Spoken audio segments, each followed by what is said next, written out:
जामकर साहेब, या उत्सवाशी आमच्या भावना जोडल्या गेलेल्या आहेत. आमच्या भावना, आमच्या श्रद्धेला काहीच किंमत नाही का? तुमचा काय दातात घ्याल, लोकांचे जीव धोक्यात घालाल तुम्ही. कोणाचा बी जीव धोक्यात नाहीये. व्यवस्थित चाललाय उत्सव. आतापर्यंत काही प्रीत घडलं नाही, आता पुढे काय होणार आहे? अहो तुम्ही ना आम्हाला अडवलं नसतं ना तर आतापर्यंत आमचा उत्सव संपला बी असता. पण तुम्हाला सवयच आहे ना बरंच आमच्या गावकऱ्यांना त्रास द्यायचे. ते काय नाही, उत्सव होणार, मिरवणूक निघणार म्हणजे निघणार. चला रे रागर बुद्धिसन घ्या. दोन बायकावाले देशमुख कुठून देतो इतका बिंदासपणा तुमच्यामध्ये? कुणाच्या जीवात उड्या मारतो त्या झुंडीच्या? त्या झुंडींना जामकर घाबरत नाही. धमकीला घाबरून मागे हटणार यो हिम्मतराव देशमुख नाही. आम्ही बी कायद्याने चाललो होतो, रीतसर परवानगी मागायला आलो होतो, पण तुम्ही आडलं ना. आणि आता बी भर उत्सवामध्ये तुम्ही कायद्याची धमकी दाखवून आम्हाला धमकावताय. आणि तरी बी तुम्हाला असं वाटतंय की आम्ही गावकरी शांत बसू.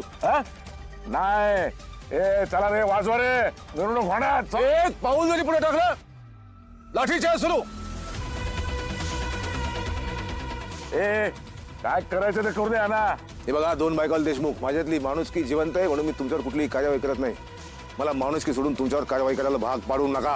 आम्ही बी कायद्याला मानतो, पण तुमच्या हट्टीपणामुळं आम्हाला तोडायला लागतोय तो. मी पुन्हा एकदा सांगतो. मी बी पुन्हा एकदा सांगतो. अरे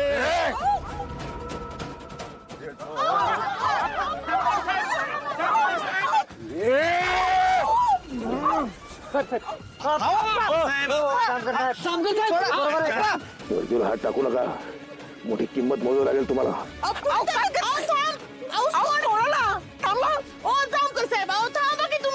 जामकर साहेब, अहो सोडा सोडा, आप्पा आप्पा राहू द्या ना आप्पा.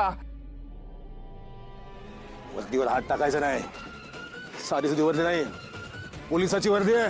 पुन्हा वर्दीवर हात टाकाल उरलेलं आयुष्य जेलमध्ये काढावं लागेल तुम्हाला, लक्षात ठेवा.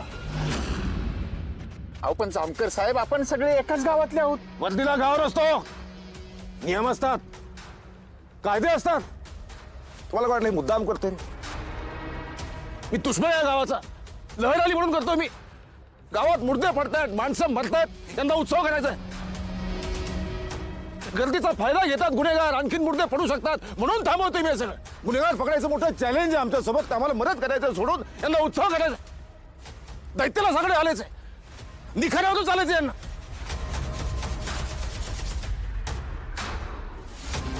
निखाऱ्यावरून चाललेले काय संकट जाणार आहे? थोतांड म्हणून सांगतो, थांबवा हे, नाहीतर मला लाठी चार्ज करावं लागेल. या जामकरचं ऐकून सगळे थांबले तर माझं पितळ उघडं पडेल. काहीही करून मला या जामकरला इथून घालवायलाच पाहिजे, नाहीतर मला काहीतरी केलं पाहिजे.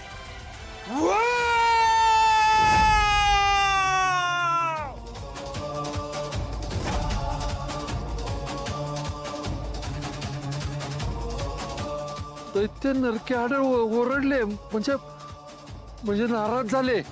हा त्यांनी नाराज होणं आपला कुणालाच परवडणार नाही. गेला पहिला हात टाका.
अपशकून दैत्य रुसला, दैत्य कोपले. आता त्याच्या पुढे नाक घासा, इनवण्या करा, साकडा घाला, पण त्यांना परत आणा, नाहीतर मोठं अरिष्ट येईल आपल्या गावा, मोठं संकट येईल. अरे बघताय काय, चला त्यांना धरून आणू, नाहीतर आपली लग्न नाही व्हायची. बाबा, चांगल्या मुहूर्ताला चांगलं बोल काहीतरी. चला चला चला. अहो जामकर साहेब काय केलं या तुम्ही थोडस झुकला असताच त्यांसमोर तर तुम्हाला मी मदत झाली असती गुन्हेगार पकडायला, पर तुम्ही स्वतःसोबत गावाचं बी नुकसान केलं.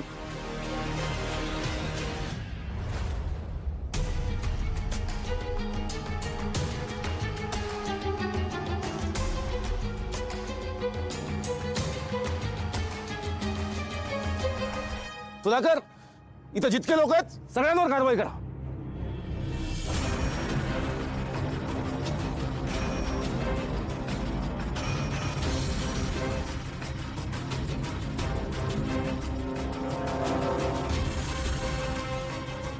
थांबा.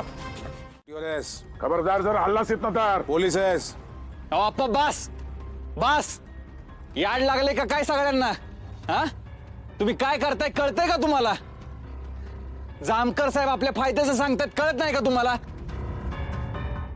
एक जवळचा माणूस जायचं दुःख काय असतं ना हे मला विचारा. असं दुःख तुमच्या वाटेला येऊ नये ना म्हणून सांगतोय, पोलीस आहेत तुमच्यासाठी.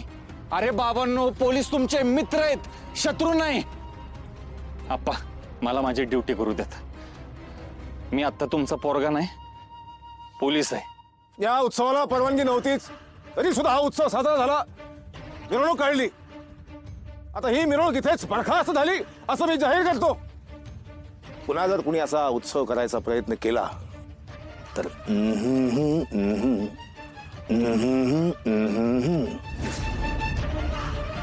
चला.